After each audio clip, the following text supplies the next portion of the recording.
students, welcome to our YouTube channel commerce with Kanaujia ma'am. तो students, आज का जो हमारा टॉपिक है वो है liabilities of a party to negotiable instrument.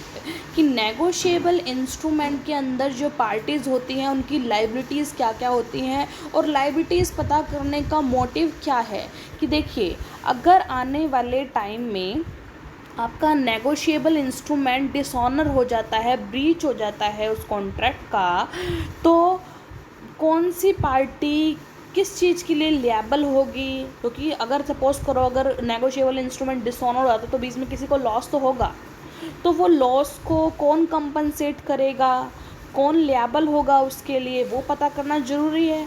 तो यही वीडियो उस चीज़ को पता करने के लिए बनाई गई है कि लाइबिलिटीज़ क्या होती हैं पार्टीज़ की नेगोशिएबल इंस्ट्रूमेंट। देखिए, the individual liabilities of various parties to a negotiable instrument are as under. देखिए, इंडिविजुअल लाइबिलिटीज़ बताई गई है, जैसे कि ड्रॉई की, आगे चेक के अंदर ड्रॉई की, ड्रॉअर की, समथिंग इस तरीके से। आगे देखिए, first liability of the drawer of a bill of exchange, यानी कि जिस पर्सन ने बिल ऑफ एक्सचेंज लिखा है उसकी लाइबिलिटी क्या होती है।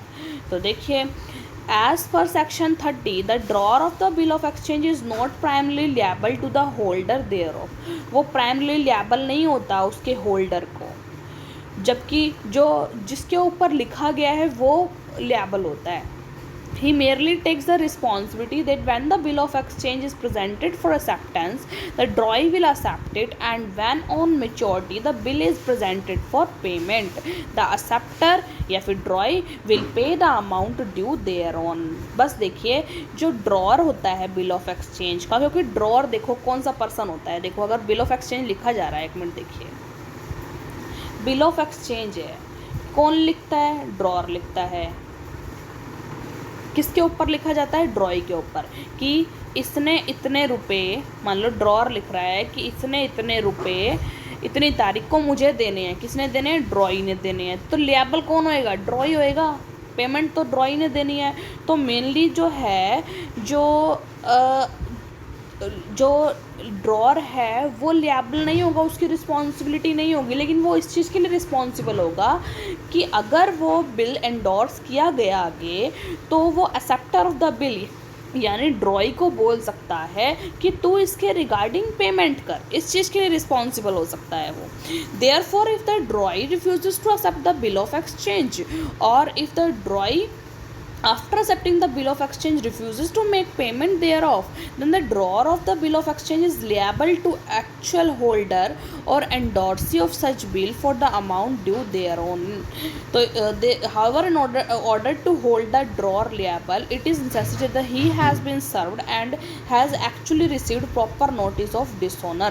तो देखिए, अगर फिर भी ऐसा होता है कि आने वाले टाइम में एंडोर्सी यानी जिसको आगे ड्रॉई ने बिल एंडोर्स किया और ड्रॉई मना कर गया कि भाई मैं तो एक्सेप्ट भी नहीं करूँगा बिल को और ना ही मैं इसके रिगार्डिंग पेमेंट करूँगा, तब जाके जो ड्रॉअर है उसकी लाइबिलिटी अराइज होती है कि वो उस बिल की पेमेंट करे। और वो भी वो तब करेगा जब उसको प्रॉपर नोटिस मिल जाएगा उसके रिगार्डिंग। ठीक है, प्रॉपर नोटिस मिलेगा कि इस बिल ऑफ एक्सचेंज का डिसऑनर हो गया। ठीक है, आगे देखिए, liability of the maker of the promissory note.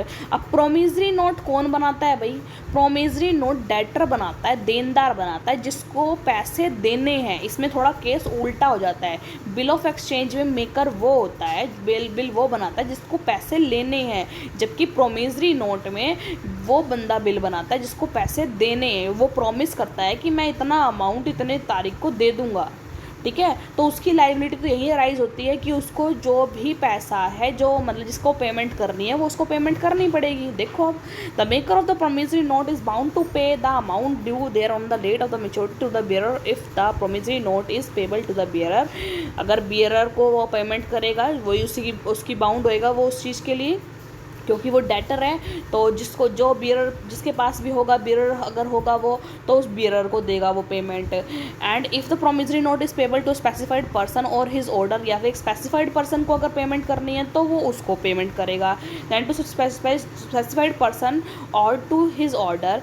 In case he fails to make such payment, अगर वो पेमेंट करने में फेल हो जाता है, the maker is liable to indemnified the affected party of any damages that may suffered by it.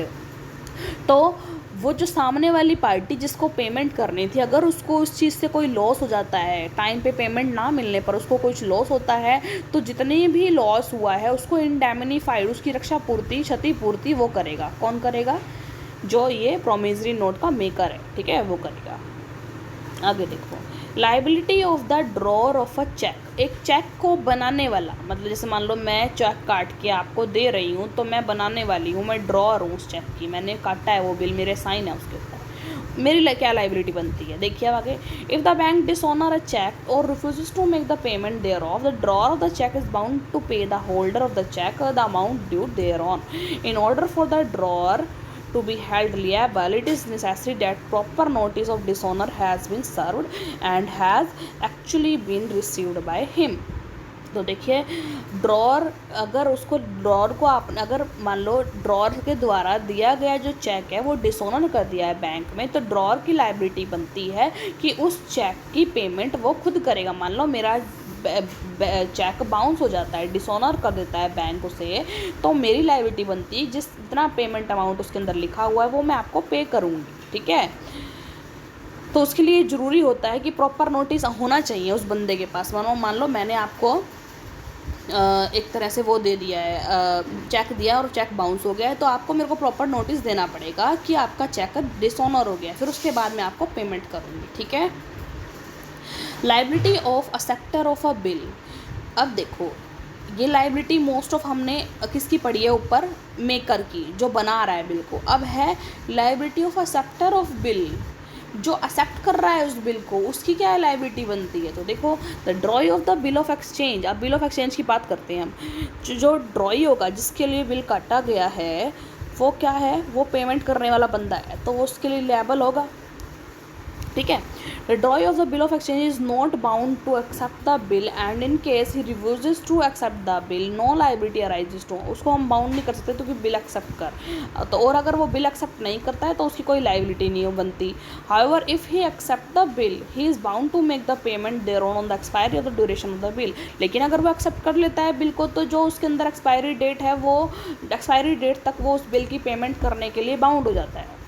And if he commits a default in such payment, अगर वो उस पेमेंट को डिफ़ॉल्ट कर देता है, मतलब पेमेंट नहीं करता है, he is liable to compensate the other party to bill for the damages that may be suffered in due for to the default in the payment. तो फिर अगर वो पेमेंट नहीं करता, तो सामने वाले को अगर उससे कुछ नुकसान होता है, तो वो नुकसान की भरपाई वो बंदा करेगा, ठीक है।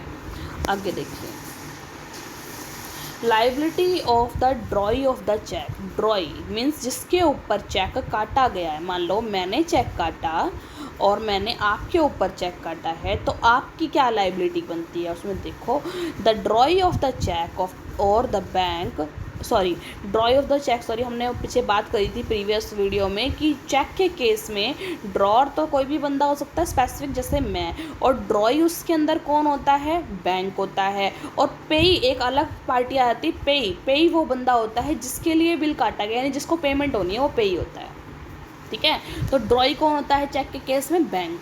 The drawee of the cheque और the bank on which cheque is drawn, जिसके ऊपर चेक काटा गया है, should pay the amount of the cheque at the time it is presented for payment provided there are sufficient fund in the account of the drawer of the cheque. तो bank की ये liability बनती है कि वो जब bill आपके पास लाया जाएगा तो आप उसकी पेमेंट करेंगे, ये चेक करके कि जो भी जिस बंदे का अकाउंट हमारे बैंक में है और जिसने ये चेक दिया है, उस बंदे के अकाउंट में इतने पैसे हैं, उसको सफिशिएंट करके उस चीज़ को क्लियर करके फिर वो उसकी पेमेंट टाइमली कर देगा, ठीक है। If the bank refuses to pay the cheque without any valid reason, it is liable to compensate the customer for any damage that may suffered by him by reasons of non payment. लेकिन अगर bank बिना कोई valid reason के payment करने से मना कर देता है, तो अगर कस्टमर को कोई डैमेज डैमेज होएगी उस चीज़ से, कोई लॉस होगा तो बैंक ही उसके लिए जिम्मेवार होगा। ठीक है, आगे liability of the endorser. Endorser की लाइबिलिटी यानी कि देखो एंडोर्सर कौन होता है, एंडोर्सर बताती हूँ कौन होता है। देखो मैंने बिल काटा, मैंने किस पे काटा, मैं कौन हूँ, फिर मैंने बिल काटा तो मैं हूँ ड्रॉअर। मैंने जिसके ऊपर बिल काटा वो है ड्रॉई। ठीक है, उस ड्रॉई ने अगर आगे उस बिल को एंडोर्स कर दिया तो वो होता है एंडोर्सी। तो एंडोर्सी की पेमेंट का राइट क्या होगा, वो किस चीज़ के लिए लिएबल होगा, वो इसके लिए देगा। तो फिर अगर एंडोर्स कर दिया है ना उसने, तो ड्रॉई कौन बन जाएगा, एंडोर्सर बन जाएगा। ठीक है, देखो आगे। अब एंडोर्सर यानी कि जो जो ड्रॉई है उसने आगे एंडोर्स कर देगी, जिसके पास भी बिल है और उसने आगे एंडोर्स किया है ना बिल को, तो उसको एंडोर्सर बोलते हैं। The endorser of a negotiable instrument is liable on a negotiable instrument in the same manner as is the drawer। वो मतलब वो सेम उसके लिए liable होगा जैसे ड्रॉअर होता है। क्योंकि देखो सपोज करो उसकी लाइबिलिटी, जो उसकी लाइबिलिटी ना ड्रॉअर वाली होगी, क्योंकि देखो मान लो ये ड्रॉअर है, ये ड्रॉई है, लेकिन अगर इसने आगे एंडोर्स किया है ना इस पर्सन ने, तो ये इसके पास सेम वही वाली जो लाइबिलिटी हो गई जो इसके पास थी पहले, क्योंकि पहले इसने इसको भेजा तो इसके पास जो लाइबिलिटीज़ थी वो अब इसके पास चली गई, अगर इसने आगे भेजा है तो सेम लाइबिलिटीज़ हो जाएंगी ड्रॉअर वाली। In case a person endorses a negotiable instrument before its maturity without limiting his liability thereon. अगर ऐसे एक केस में एक पर्सन एंडोर्स कर देता है नेगोशिएबल इंस्ट्रूमेंट इनकी उसकी मेच्योरिटी से पहले और विदाउट लिमिटिंग हिज लाइबिलिटी, अपनी लाइबिलिटी को लिमिट नहीं करता, he shall be liable to all subsequent party in case the instrument is dishonoured provided he is served and has received proper notice of dishonour. तो फिर अगर suppose करो वो अपनी लाइबिलिटी को लिमिटेड नहीं करता और मेच्योरिटी से पहले पहले उस नेगोशिएबल बिल को अगर वो कर देता है ना, ट्रांसफ़र कर देता है, एंडोर्स कर देता है, तो उसमें रिलेटेड जो भी लाइबिलिटी है सारी लाइबिलिटी उसकी बनती है, फिर वो लिएबल होगा हर चीज़ के लिए अगर वो डिसऑनर हो जाता है आगे जाके वो नेगोशिएबल इंस्ट्रूमेंट। अगर या तो वो अपनी लाइबिलिटी लिमिट कर देता कि अगर ये बिल एंड डिसऑनर होता है तो मेरी इसमें सिर्फ इतनी रुपए की लाइबिलिटी बनती है, तो मैं इतने रुपए पे करूँगा जस्ट। ठीक है, और अगर आप लिमिट नहीं करते हो अपनी लाइबिलिटी को तो आप लिएबल हो गए हर चीज़ के लिए अगर डिसऑनर हो गया। ठीक है, तो उस पार्टीज के अंदर आप भी इन्वॉल्व हो जाओगे। आगे देखिए लाइबिलिटी ऑफ प्रियर पार्टी, और जो प्रियर पार्टीज़ हैं उनकी लाइबिलिटीज़ देखो, जो भी बच गई हैं पार्टी वो देखो। As per section 36 every party to a negotiable instrument is liable to all subsequent parties as well as the holder in due course until the instrument is actually paid।